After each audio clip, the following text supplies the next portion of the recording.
But when we return, Lennox Lewis sitting live in Washington, D.C., and we will have a chat with this fine-looking young heavyweight when we return to the Tuesday night fights. Razor Ruddock and Lennox Lewis have agreed to meet on Halloween night. Ruddock with a definite opinion on the upcoming heavyweight derby. Yeah, I think the best in the world should fight the best because, first of all, we're here to see the heavyweight championship of the world.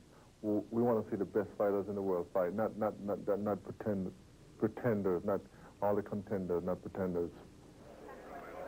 And standing by live now in Washington, D.C., where he is now training, Lennox Lewis, who has a date with Razor Ruddock on October 31st, but will join us first in a couple of weeks against Mike Dixon. Lennox, thanks for joining us. Now, you know Razor Ruddock probably better than anybody else. As an amateur, growing up in Canada, Ruddock, of course, from the same country. He was 18, you were 15, and you met as amateurs.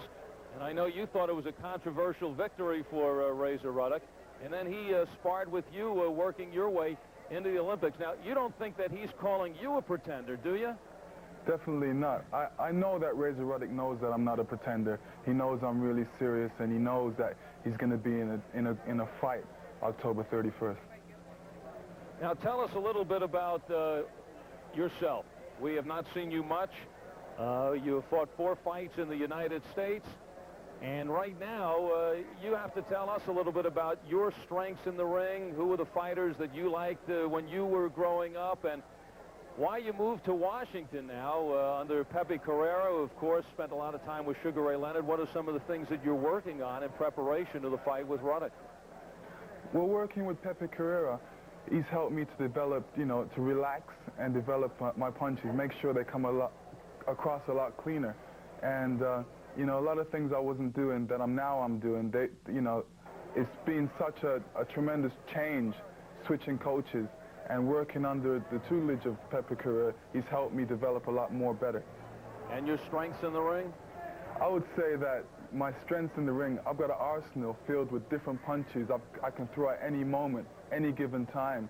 It depends on my opponent, what kind of a style he comes out with, and I just adapt to it.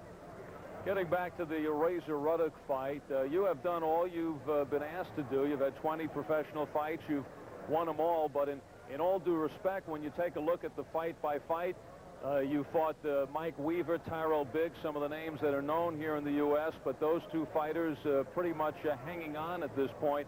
Levi Billups, who Michael Moorer took out in 3 rounds, took you for the 10-round distance. And you're fighting a guy in Razor Ruddock who has established himself as one of the top heavyweights in the world. Some think he is the best heavyweight in the world. Why do you think that you can beat Razor Ruddock at this point in your career? Well, like Sean said, he's gone to the mountain. It's time for the young guys to take over, young boxers like myself. He's been there, now he's going down, now he's going downhill. Now it's time for Lennox Lewis to make his name off of Razor Ruddock. What's the Razor Ruddock-Lennox Lewis fight going to look like in the ring? It's going to be a very interesting fight. I think it's going to be a kind of a chess match because we're going to go out there. He's going to definitely respect me, and I respect his powerful left hook and powerful uppercuts, so I'm not going to take him very lightly.